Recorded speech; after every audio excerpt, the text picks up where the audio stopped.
What's up, guys? If this is your first time on the channel, welcome. If this is not your first time on the channel, I want to thank you for coming back.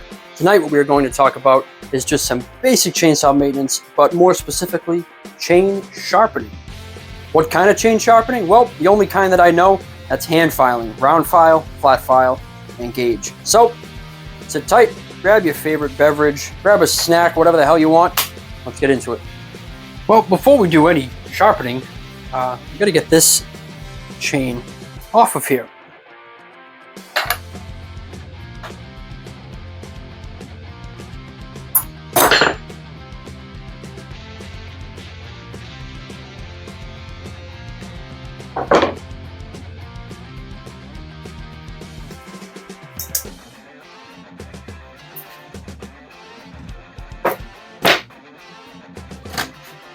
Well, now that we have the bar off, let's talk about one thing that may be common sense to some, but not to everybody.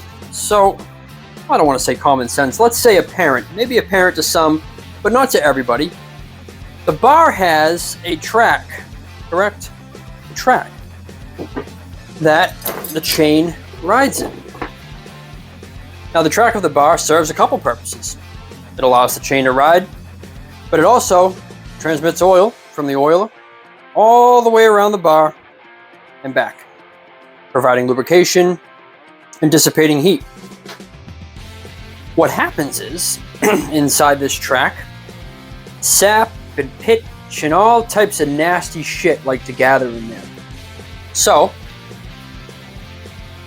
I use my constant raker gauge, but really anything you can get to fit in there that won't damage it.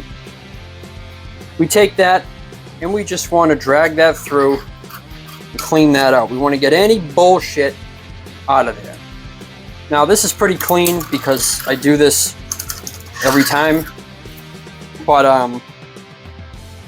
you get the example, right? We want to make sure that that track is cleaned out. Another thing to take into consideration is the sprocket on the tip of the bar. Now these Roller-Matic bars from steel don't give me the opportunity to oil it like a normal bar would. A lot of bars have little ports in here that you oil them or grease them. This doesn't give me the opportunity to do that. Now I don't know, and maybe somebody can answer this question in the comments, maybe I'm not required to grease this sprocket. I don't know. But I do it anyway. Very simple. You pick yourself up one of these push greaser things. I'm sure that's not the technical term for it, but I got this off Amazon and I just grease the tip. So you just push down and it will dispense grease out of it. Just a little bit, you know, I'm not trying to go crazy here, but I just put some grease on it and then it can't hurt anything. And then we just clean the bar up. Another area to pay attention to, right back here. We want to make sure that these are free of obstruction, because depending on which way your bar is oriented, that's where the oil is going to enter the bar from. So we want to make sure that the oil has a nice easy way into the bar. The bar was on the chainsaw this way. So now, just to promote even wear of the bar, we're going to flip it when we reinstall it. So if you guys ever see a bar and you're like, Jesus, that thing's upside down, what an idiot. Well, the guy knows it's upside down. It's been intentionally installed that way because we want to promote even wear of the bar. Now, on to selecting a chain. Fresh out of a container full of kerosene. Why kerosene, you may ask? Well, kerosene has a really good way of breaking up all the shit that gets stuck to these chains. We want to sharpen a clean chain, boys. We don't want to be fucking around with a filthy, dirty, sticky, gummed up fucking chain. So clean the chain. It's the right thing to do, and it will make your life a lot easier. Now we can sharpen this thing up the way God intended it. Because the Lord sometimes challenges us, doesn't he? Yes, he does. Yes, he does. Not only do we want to make sure that the track on the bar is clean, but we want to make sure that where the oil is actually going to come out from, it's free of obstruction as well. So we just want to get nasty shit like that out of there. Get the fuck out of here, I told you! The shit's expensive, and when you need it, you need it. And if you treat it like shit, it's not always going to be there for you. So, do with that information what you will. Let's move on now. The installation of the chain. Now, your chain. Let's talk about this for a minute. You want to get a good handle on that thing because these get tangled up like a motherfucker. And they are an insufferable bitch to untangle at times. Once you figure out how to untangle them, it's okay, but just do yourself a favor and just keep a good hold on it while you're messing with it. You want the point of that tooth facing toward the tip of the bar. Makes sense, right? You'll put your chain on, and you'll go to start cutting, and you will be cursing this piece of shit, wondering why it's not cutting. Because you're a piece of shit. Well, it probably had a lot to do with the fact that my dumbass put the chain on backwards. So I share that with you as a word of caution to save yourself from looking like a fool. When we talk about how tight we want our chain, is a mixed bag. You'll get 1,000 different answers from 1,000 different people. But what you don't want is an excessively loose chain, because you do run the risk of having that chain come right off the bar. It's still connected to the saw behind this plate and whip right back at you, the operator. You don't want it too tight because you can snap a chain. That can happen. But also what it's going to do is put unnecessary wear on the bar and unnecessary strain on the power head. We don't want it too loose. We don't want it too tight. So here's my method for tightening the chain. We put our cover on, as one does. Now, what I do to tighten this thing is I push it down. So I'm pushing the bar up. That makes sense? I'm pushing down on the saw, so I'm pitching the bar up. Now that's way too loose, we see that, correct? So now, I will just ever so slightly take the slack out of it. It's a little too tight because once I tighten this down, this lug down fully, it's going to tighten this chain up even more. That's where I want it to be when it's all said and done. If I leave it the way that it is now, when I tighten that lug down, this chain will be entirely too tight on the bar. So, I'm going to back it off a little bit.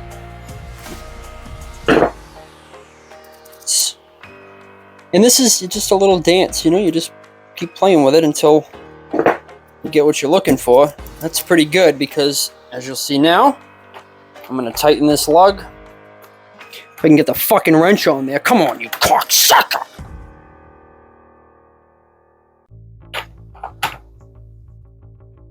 I'll tighten that down good and proper. Yeah. Let's see where we're at. I like it. You see what the chain is doing. It's not so tight that I can't pull it, because I can. But when I let go of it, it returns itself into the track with no slack. So that's where I want it. I like it that way. It rolls very freely. No issues at all. That's the way I've always done it. That's the way I run my chain. Hopefully that was helpful for you. Let's move on now to what you've all been waiting for. What I will do to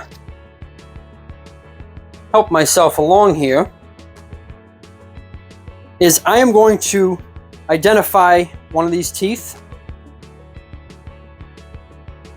specifically with a Sharpie. And I'm going to color in the top of that tooth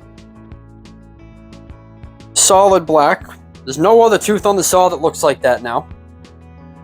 So now I know once this chain's made a full revolution, and I see that I'm getting closer and closer to that colored tooth, I know that once I finally get to it, that I'm done. The cutting teeth on the saw are profiled in a way. What we don't want to do, at least what I don't want to do, is reprofile the tooth. I don't want to change its shape. I want to maintain the current profile, but all I want to do is just sharpen it. Very simple.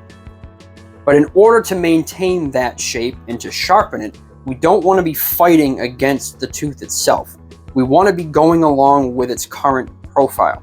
What do I mean by profile? Well, these teeth are not only angled laterally, but they're angled vertically as well. They have a very specific profile.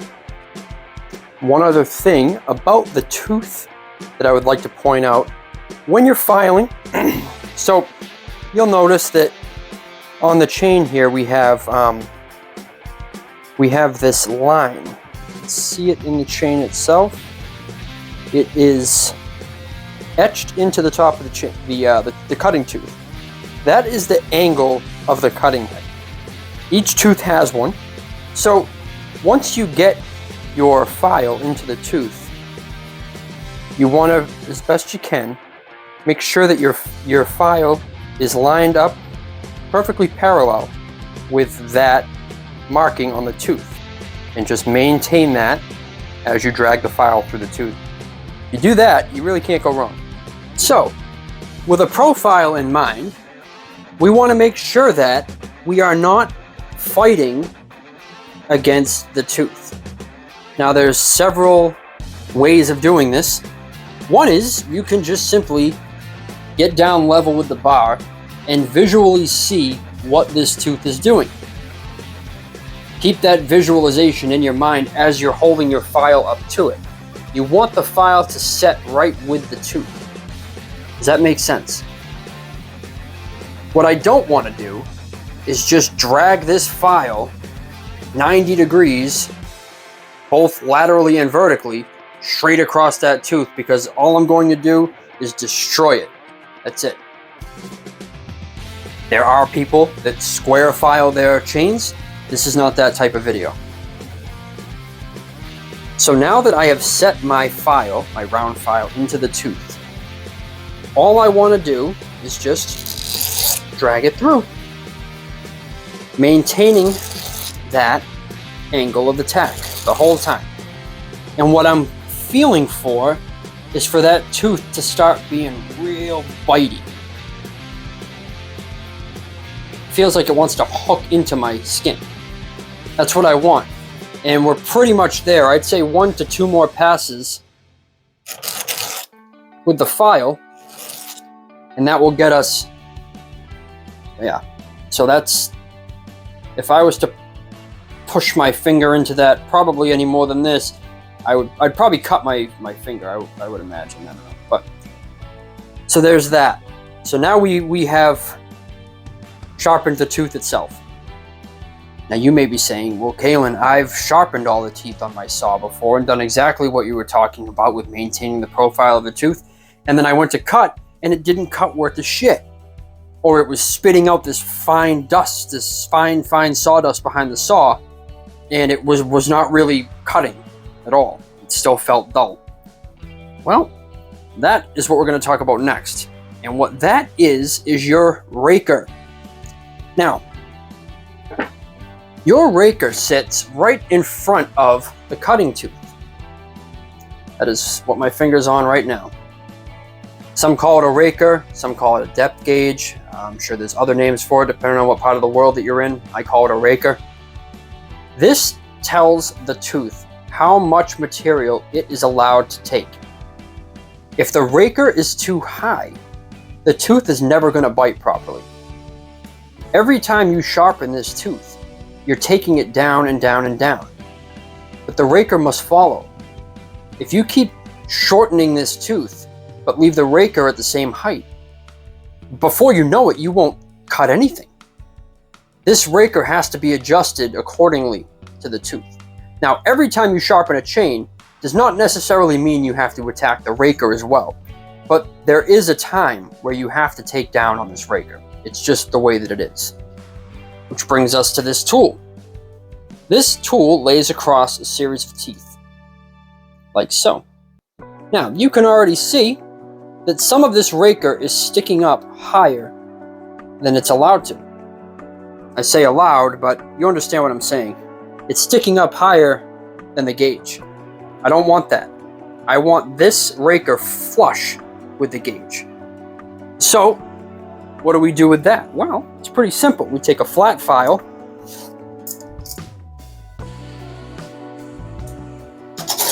you hear it cutting right there. We take a flat file until, well, we don't hear that anymore. It is now perfectly flush with the gauge. Now I know that when I go to cut, well, so far with this tooth only, when I go to cut, this is going to take an adequate bite out of the material. Now, a constant gauge like this, you can't change the raker height with this tool. It is what it is. You can either hand file it with no gauge whatsoever, and well, that can be done. Plenty of people do it. Or you can get a different type of raker gauge where you can actually start adjusting this. Now, I couldn't give a shit less about different raker heights. I'm not switching between hardwoods and softwoods, and I don't give a shit. It doesn't matter. This is basic homeowner shit. I want the chain sharp, and I want it to cut. This tells me now that my raker has been adjusted accordingly, and that my tooth is sharp. So this unit is all set. Now you just keep moving back and back and back. Now, not only do you need to clamp the saw down, but this chain is going to want to move on you, correct? So, save yourself a world of trouble, lock that chain into place, and just keep moving your way back and back and back and back. It's very, very simple. Well, let's see how she cuts.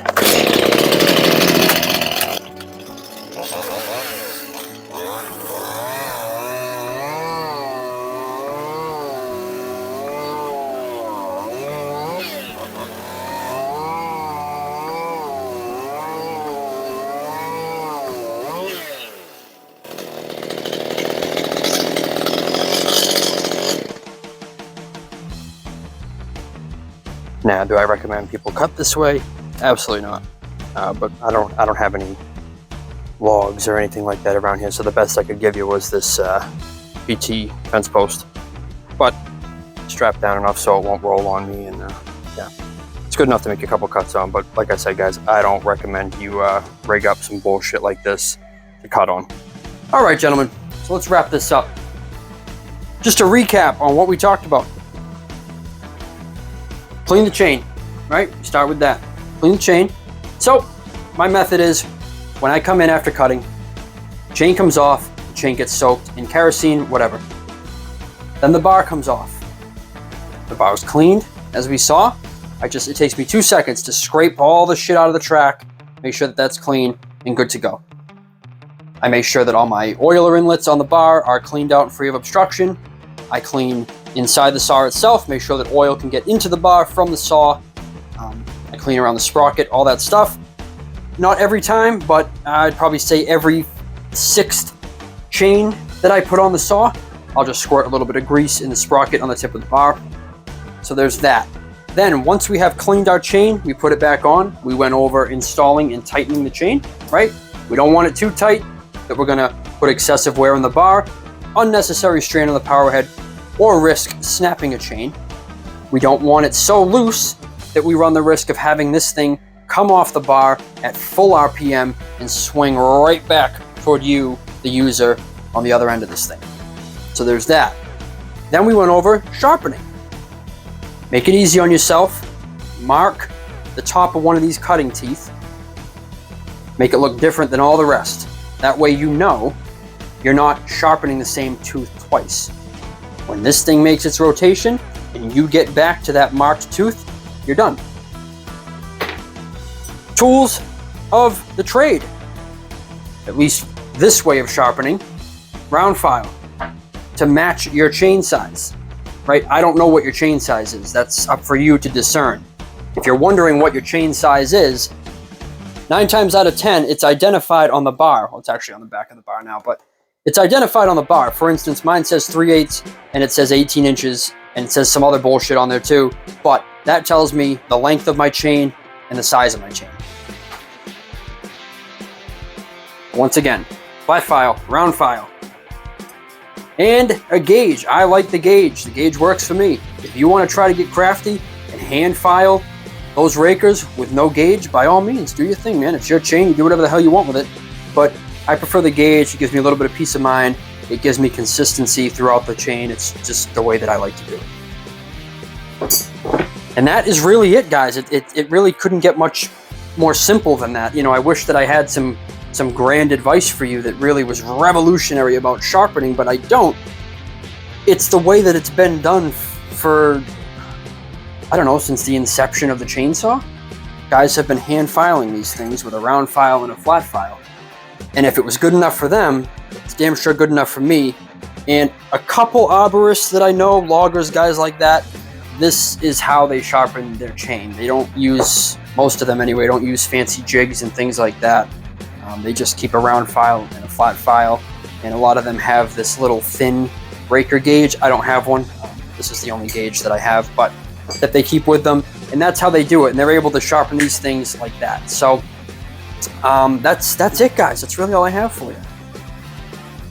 So as always, guys, I know there's a million videos that you could have clicked on, but you clicked on this one, and it does mean a lot to me. See you later.